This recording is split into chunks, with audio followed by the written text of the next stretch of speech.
নাও শিকারি দাদা, এটা রাখো তুমি। ও বাবা, এই যে তোমার বিষ, কি হবে এতে? শুধু বিষ হলে কি দিতাম, এটা ওষুধ গো। আমার তো অসুখ করেনি, ওষুধ কি হবে? আহা, তোমার অসুখ করবে কেন?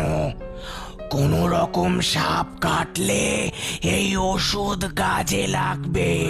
ও বুঝেছি, সাপের কামড়ের ওষুধ। কাউকে সাপে কামড়ালে এটা খেলেই সেরে উঠবে।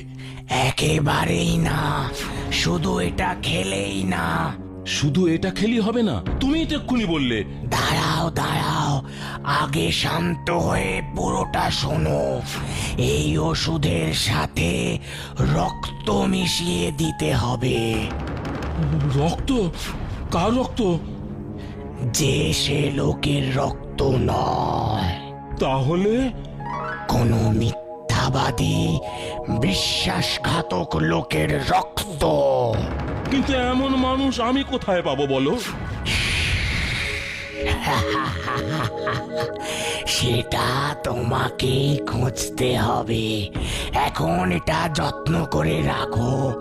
আচ্ছা, এখন চলি ভাই, আবার পরে দেখা হবে।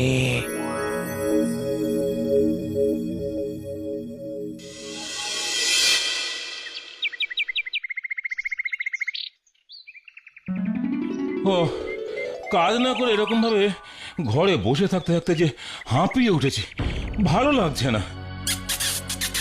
ওই দেখো, ইঁদুর ভায়া।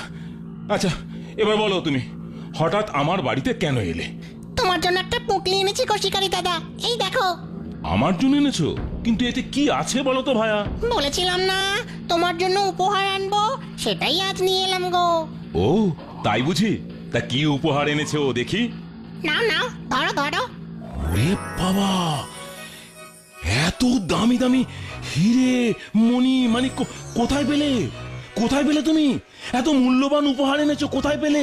তোমার